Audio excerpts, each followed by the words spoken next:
Coucou tout le monde, on se retrouve aujourd'hui pour une vidéo sur laquelle je travaille depuis un petit bout de temps. C'est une vidéo sur l'écriture inclusive. J'ai essayé de faire une vidéo la plus complète possible, mais ça reste une vidéo YouTube, c'est pas non plus un travail universitaire. Je citerai donc mes sources dans la description pour celles et ceux que ça intéresse. Je précise aussi que je me suis surtout basée sur un article Wikipédia qui était extrêmement bien écrit, du coup si jamais, vraiment allez voir l'article Wikipédia sur l'écriture inclusive, c'est génial, il y a énormément de sources, c'est très complet. D'abord je vais essayer d'expliquer pourquoi est-ce que le masculin c'est la norme dans la langue française, quelles sont les sources de la prévalence du masculin en français. Ensuite je vais expliquer ce qu'est l'écriture inclusive, et après on va voir en quoi le fait de modifier le langage ça se relève utile et même nécessaire au combat notamment féministe. Enfin je vais parler des limites de l'écriture inclusive, d'oppositions qui y sont faites, que ce soit par des personnes qui ne sont clairement pas pour le féminisme, mais également par des féministes qui se revendiquent contre l'écriture inclusive. Alors, pourquoi le masculin est-il la norme en français? Une explication qu'on entend souvent, c'est que c'est un héritage du latin. En effet, en latin, il y a 3 genres, le féminin, le masculin et le neutre. Et les formes utilisées pour le masculin et le neutre sont très proches, et du coup le masculin aurait fini par être utilisé à la place du neutre parce que leur forme était proche, mais c'est une explication qui rencontre beaucoup d'opposition. Ainsi, la linguiste Lucie Michel explique que en latin, le neutre c'est un genre grammatical à part entière et qu'il n'est pas utilisé pour neutraliser la différence entre les sexes, c'est-à-dire qu'il n'a rien à voir avec le masculin et le féminin. C'est un troisième genre vraiment à part entière, c'est un genre en plus, c'est pas un genre entre le masculin et le féminin. Donc déjà, c'est pas un neutre comme nous on l'entendrait aujourd'hui qui permet de neutraliser la différence entre le masculin et le féminin. De plus, on note qu'au Moyen-Âge, le masculin n'est pas encore la norme, ce qui veut dire que ce ne serait pas réellement un héritage direct du latin, c'est-à-dire qu'on n'est pas passé du latin où il y avait 3 genres à l'ancien français où il y aurait eu le masculin utilisé à la place du neutre. En effet, au Moyen-Âge, il y a des textes où le masculin est utilisé pour le neutre, il y a également des textes où des termes épicènes sont utilisés, donc épicène c'est qui peut être utilisé pour les deux genres, qui changent pas de forme que ce soit au féminin ou au masculin, ou alors des doublons étaient utilisés, par exemple je sais pas les chanteurs et les chanteuses. Ça montre que c'était pas une norme qui était établie encore au Moyen-Âge. Donc cette norme elle a été imposée plus tard, et en fait la codification du français s'est faite au niveau de la Renaissance, et elle s'est faite par des choix conscients. C'est-à-dire que les grammairiens ont réfléchi sur des règles qui pouvaient être utilisées dans la langue française, c'est pas forcément des règles qui se sont imposées naturellement. Du coup, c'est des choix qui sont conscients, donc qui ont une cause, une explication, et c'est pour ça que ces choix ont une importance, notamment le choix du masculin comme genre neutre. Ainsi, Eliane Viennot explique que la langue était moins inégalitaire à la Renaissance qu'aujourd'hui. Eliane Viennot dit, je cite, que la langue française n'est pas inégalitaire par nature et qu'au contraire elle offre tous les outils pour parler à égalité des deux sexes. Et donc ça c'est ce qu'elle explique dans son ouvrage Non, le masculin ne l'emporte pas sur le féminin. Et elle explique en effet que le féminin a été écarté de la langue française à partir du XVIIe siècle par des grammairiens qui étaient peu enclins à reconnaître la capacité des femmes, notamment à exercer certaines professions. Pour montrer que c'est bien lié au sexisme, on a des citations, par exemple Dupleix dans son ouvrage Liberté de la langue françoise en 1651, qui dit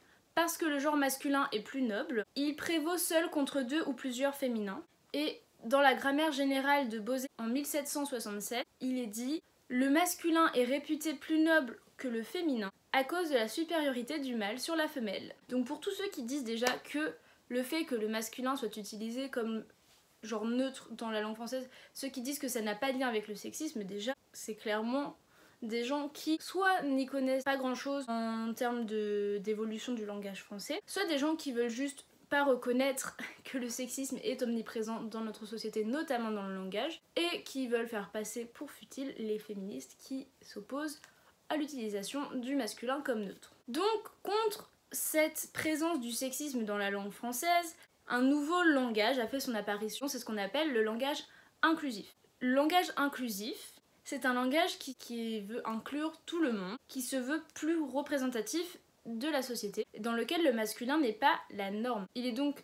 composé de règles et de pratiques qui sont censées éviter toute discrimination supposée dans le langage. On en entend surtout parler dans les milieux féministes, mais il n'est pas seulement centré sur le genre, il est aussi centré sur la notion de handicap, pour inclure les personnes qui ont un handicap, sur la notion d'origine ethnique, c'est vraiment un langage qui essaie d'être plus à l'écoute des différentes réalités sociales, pour être plus représentatif et ne pas seulement représenter une catégorie en particulier qui est les hommes blancs, cis, hétéros, valides.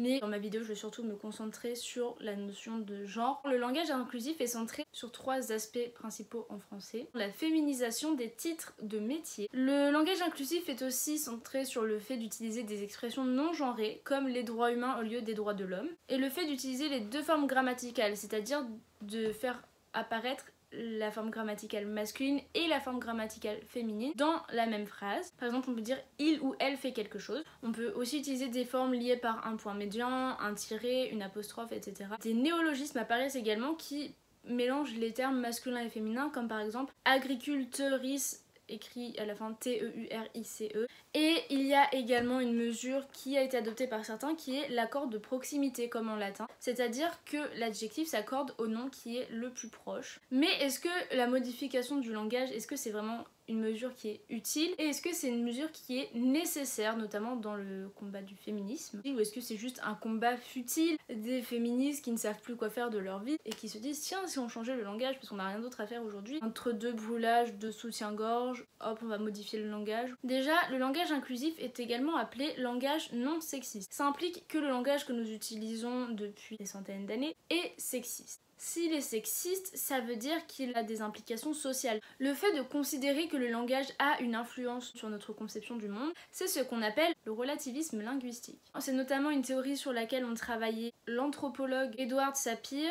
et son étudiant Benjamin Lee Whorf dans la première moitié du XXe siècle, et leurs travaux ont permis de déterminer que notre langage détermine notre manière de penser. Cette théorie est appuyée par la théorie Thinking for Speaking Hypothesis de Dan Slobin, qui détermine que le langage est un dispositif qui nous permet d'encoder de manière conceptuelle notre environnement. Et du fait que cette conceptualisation du monde passe principalement par le langage, ce dernier attire donc forcément notre attention vers certaines propriétés de notre environnement, c'est-à-dire que la façon dont on utilise le langage, ça va centrer notre attention sur des points particuliers. Par exemple, si je parle de ma porte, je vais dire c'est une porte blanche, je vais attirer l'attention sur la couleur, alors que je pourrais dire c'est une porte rectangulaire par exemple. Voilà. Et le langage nous conduit donc souvent à accentuer des différences qui ne sont en fait pas si pertinentes pour comprendre le monde. Le fait que notre utilisation du langage joue sur notre perception du monde, c'est quelque chose qui a été également prouvé par les travaux de Parzuchowski, Bossian et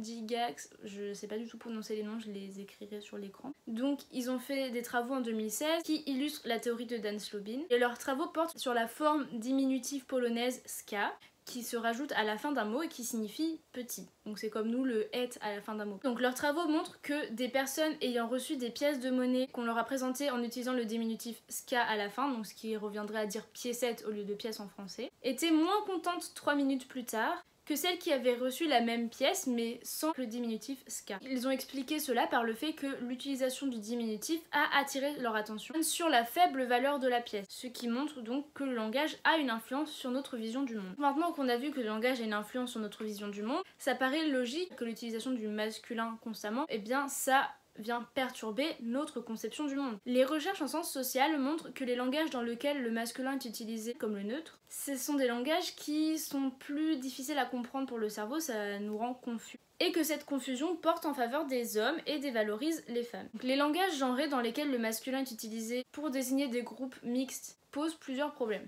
Déjà, l'invisibilisation des femmes, mais également une vision dichotomique, donc dichotomique c'est-à-dire qui est divisée en 2, donc une vision dichotomique du genre humain. Ça impose également de se positionner donc en tant que femme ou en tant qu'homme, et ça nourrit l'androcentrisme. L'androcentrisme, c'est le fait d'avoir une vision centrée sur les hommes, c'est notamment le fait que dans notre société, être un homme, c'est la norme. Et donc c'est pour ça que le masculin est utilisé comme l'universel. Des études menées en 2008 par Marcus Brauer et Michael Landry montrent que, en moyenne, 23% des représentations mentales sont féminines après l'utilisation d'un générique masculin, alors que ce même pourcentage est de 43% après l'utilisation d'un générique épicène. Donc épicène, on le rappelle, c'est qui peut être utilisé aussi bien pour les hommes que pour les femmes. D'autres travaux effectués par Dries Verweken, pareil je mettrai le nom parce que je sais pas le prononcer, montrent qu'en présentant des métiers en utilisant des doublons, par exemple les mécaniciennes et les mécaniciens, donc en utilisant à chaque fois la forme féminine et la forme masculine, les enfants de 14 à 17 ans pensaient que les femmes pourraient avoir plus de succès dans ces métiers que lorsque ceux-ci étaient présentés au masculin. Donc ça montre qu'il y a un réel impact du langage et que ce n'est donc pas anodin. Donc les locuteurs francophones ont tendance à interpréter les noms de métiers présentés dans cette étude sous une forme masculine générique comme référant à un groupe d'hommes, même quand le métier en question était associé à un stéréotype féminin. Ces effets se répercutent sur l'identité sociale des enfants. Ça les force à constamment activer la notion de genre quand ils utilisent le langage, mais en plus ça les force à l'utiliser d'une manière qui les dirige vers des représentations biaisées. Ainsi, les travaux de Walton et Cohen en 2007 montrent que quand elle est exposée à un groupe ou à une fonction qui va être présentée au masculin, une fille va questionner sa légitimité au sein de ce groupe ou sa légitimité à exercer ce métier. Son sentiment d'appartenance est donc altéré et ça influence ses motivations à réussir au sein d'un tel groupe ou d'un tel métier. Et on ne peut pas dire que modifier le langage c'est quelque chose de futile parce que le langage joue sur notre conception du monde et si on veut changer la conception androcentriste et sexiste du monde que l'on a aujourd'hui, il faut en même temps modifier le langage. Donc en plus d'être utile, c'est nécessaire. Le masculin a deux sens en français, il a un sens spécifique, c'est-à-dire quand on parle d'un homme, et un sens générique, c'est-à-dire qu'il peut être utilisé pour présenter des sujets masculins et féminins. Mais les études ont montré que dans la majorité des cas, le cerveau choisit inconsciemment le sens spécifique, sauf quand il y a un contexte très fort, c'est-à-dire que même quand on l'utilise comme générique, notre cerveau va l'interpréter comme sens spécifique, c'est-à-dire qu'il désignera seulement des hommes.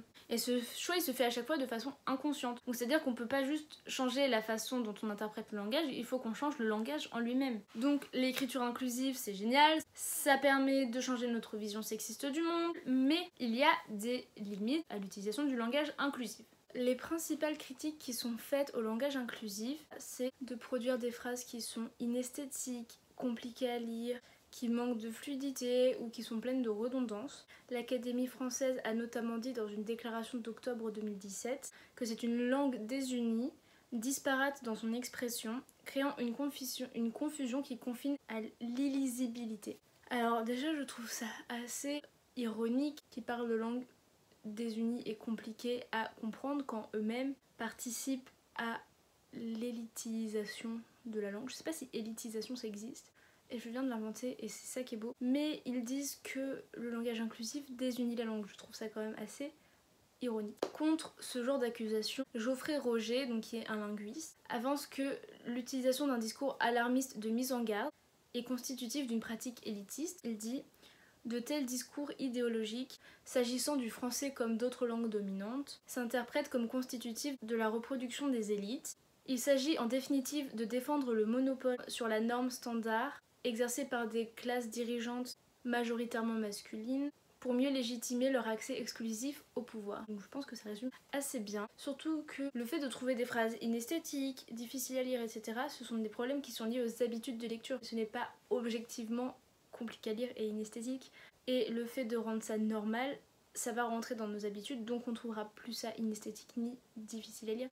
Et je trouve ça assez représentatif, le fait qu'ils trouvent le côté esthétique de la langue plus important que les considérations liées au sexisme. Et donc on a un désir de conserver des règles préétablies qui est plus important que celui d'écouter des personnes qui subissent des oppressions. Après, un autre inconvénient du langage inclusif, ça peut être son application à l'oral. À l'oral, c'est totalement possible d'utiliser des doublons, de dire il ou elle, d'utiliser des néologismes comme agriculturiste, enfin des choses comme ça, qui sont tout à fait possibles, mais qu'il faut faire passer dans le langage pour que ça devienne quelque chose de normal en fait. Ensuite, beaucoup de personnes critiquent le langage inclusif parce qu'ils considèrent que c'est soumettre le langage à une idéologie.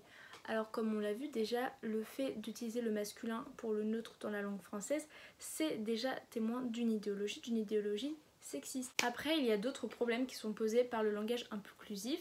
Par exemple, quel ordre de mention choisir quand on utilise des doublons, donc quand on utilise des termes masculins et féminins, parce qu'il a été noté que quand on nomme des binômes, l'ordre a une importance sur nos représentations mentales également, et que quand l'homme est placé devant la représentation mentale, qu'on s'en fait, c'est que l'homme est plus important. Donc certaines personnes ont proposé que ce soit par rapport à l'ordre alphabétique. C'est encore des choses auxquelles il faut réfléchir, sauf que tant qu'on reste sur des critiques de surface telles que c'est inesthétique, etc., on ne peut pas réfléchir à des problèmes de fond, des vrais problèmes posés par ce langage. Un autre problème posé par le langage inclusif, c'est le fait qu'il n'est pas accessible à toutes les personnes, notamment les personnes qui sont malvoyantes ou aveugles et qui ont besoin de logiciels pour lire les textes. La Fédération des aveugles s'est donc plainte de ce langage inclusif en disant qu'il était illisible pour les logiciels de liseurs d'écran. Et la question du langage inclusif pour les logiciels de liseurs d'écran est assez controversée. J'ai lu des sources dans lesquelles on disait que le point médian posait problème, d'autres sources dans lesquelles on disait que le point médian était celui qui posait le moins problème justement. Donc c'est un problème auquel il faut réfléchir, mais ce n'est en rien quelque chose qui doit freiner la réflexion sur le langage inclusif. Au contraire, c'est quelque chose qu'il faut intégrer au problème, mais un problème qui est plus centré donc encore une fois sur la notion de féminisme qui est posée par le langage inclusif, c'est le fait qu'on centre toujours le langage sur le genre, on appuie toujours le genre là où ce n'est pas forcément nécessaire, et ça continue à forcer le cerveau à avoir une vision dichotomique du genre. Monique Wittig parle de ce problème dans son essai La marque du genre qui est inclus dans son livre La pensée straight, où elle montre que la catégorie du sexe dans le langage est appliquée seulement aux femmes, ce qui montre bien qu'elles sont exclues de l'universel. Et donc Wittig se place contre la féminisation des termes, car pour elle, l'inclusion du féminin, c'est une perpétuation des différences de sexe qui est le fondement de ce qu'elle appelle la société straight, c'est-à-dire de la société hétéropatriarcale. Si c'est quelque chose qui vous intéresse, je vous conseille vivement d'aller voir la vidéo de Game of Earth dessus, qui s'intitule Monique Wittig, la pensée straight. Donc pour Monique Wittig, il conviendrait dans un premier temps de renoncer à la marque du genre pour à terme aboutir à une transformation complète de la langue et des catégories de pensée. Donc en fait, ce qu'il faudrait, c'est ce qu'on appelle une neutralisation du langage. La neutralisation, c'est le fait de ne pas forcément décrire des groupes, etc. en termes de genre. Par exemple, on va parler de population migrante au lieu de dire les migrants, les migrantes. Pour ce qui est de la neutralisation du langage, plusieurs propositions sont faites. Lucie Michel explique qu'il faudrait, au lieu d'un neutre qui peut signifier l'un ou l'autre, il faudrait une valeur commune qui veut dire l'un et l'autre. Donc des propositions qui sont faites, c'est par exemple l'utilisation d'un nouveau genre, d'un troisième genre comme en allemand, l'utilisation de termes épicènes et la création de nouveaux pronoms neutres. Avec l'utilisation de nouveaux pronoms neutres, on voit que c'est une problématique qui rejoint les problématiques queer.